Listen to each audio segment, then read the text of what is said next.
आज हम लोग सामान्य विज्ञान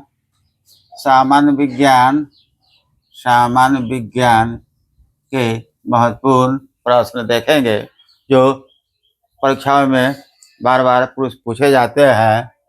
इसमें हम लोग देखते हैं रसायन विज्ञान के कुछ प्रश्न जो सभी प्रकार के परीक्षाओं में पूछे जाते हैं।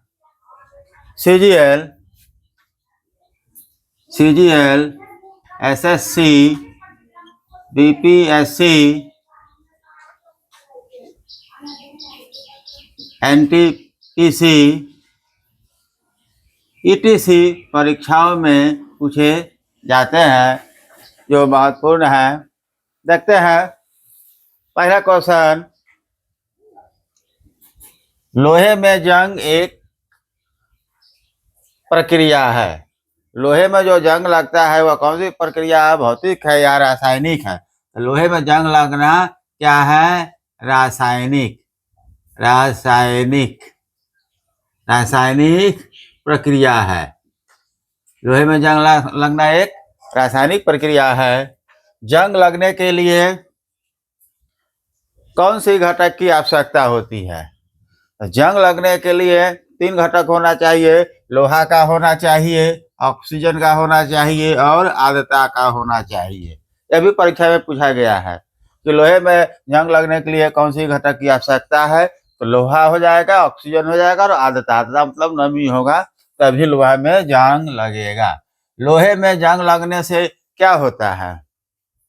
लोहा में जंग लगने से क्या होता है? ऑक्सीकरण की क्रिया होती है। कौन सी? ऑक्सीकरण। लोहे में जंग लगने की क्रिया को ऑक्सीकरण कहते हैं। जब लोहे में जंग लग जाता है तो वजन, जब लोहा में जंग लग जाता है तो लोहा का वजन बढ़ जाता है। तब लोहा का वजन क्या हो जाता है?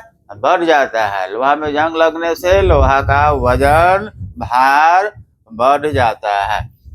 जब लोहे में जंग लगती है तो आयरन ऑक्साइड बनाता है।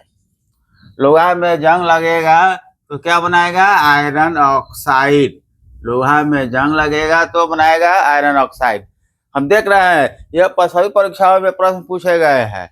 कैसे घुमाकर प्रश्न पूछ रहे हैं, आप लोग इसको देखें और इसको समझें। सभी परीक्षाओं में पूछा गया प्रश्न है। लोहे में जंग के बचाव के लिए क्या करते हैं? गैल्वीकरण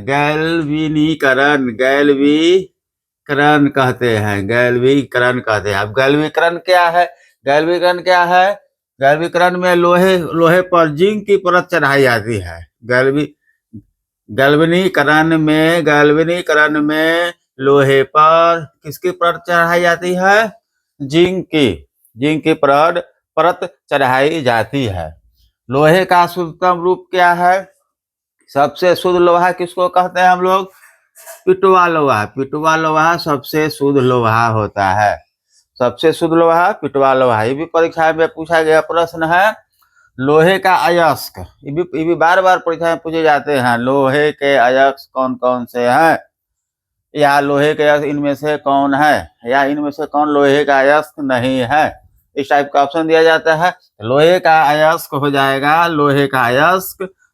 हो जाएगा हेमाटाइट, मैग्नेटाइट, लिमोनाइट, सीडेराइट। यह क्या है? लोहे का अयस्क। एक बार और सुन ले, हेमाटाइट, मैग्नेटाइट, लिमोनाइट और सीडेराइट। यह क्या है? लोहे का अयस्क है।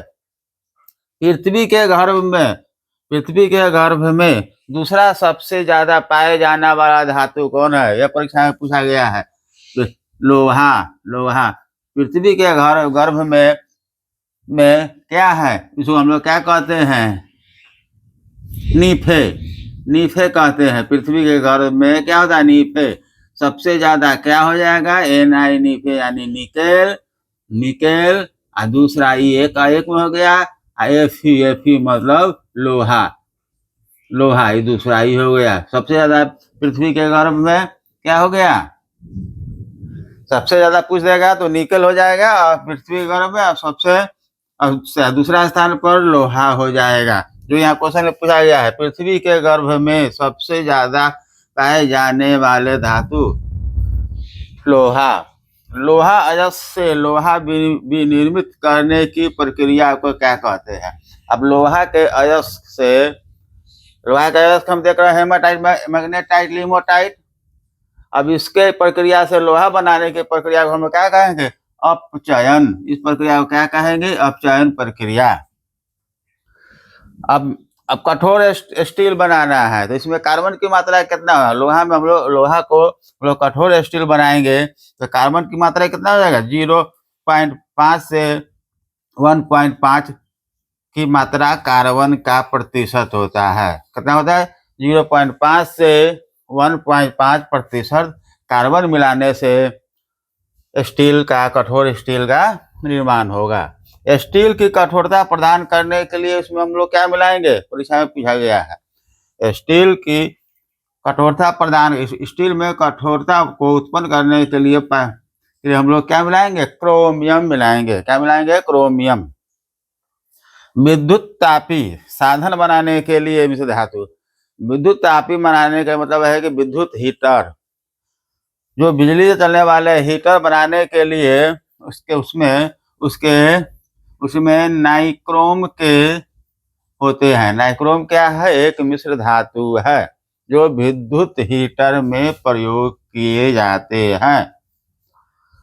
जौहरी का रूज। जौहरी का रूज क्या है? Ferric oxide.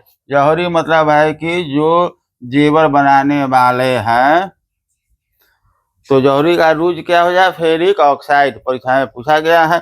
गैल्वेनाइज्ड लोहा क्या है? गैल्वेनाइज्ड लोहा क्या है?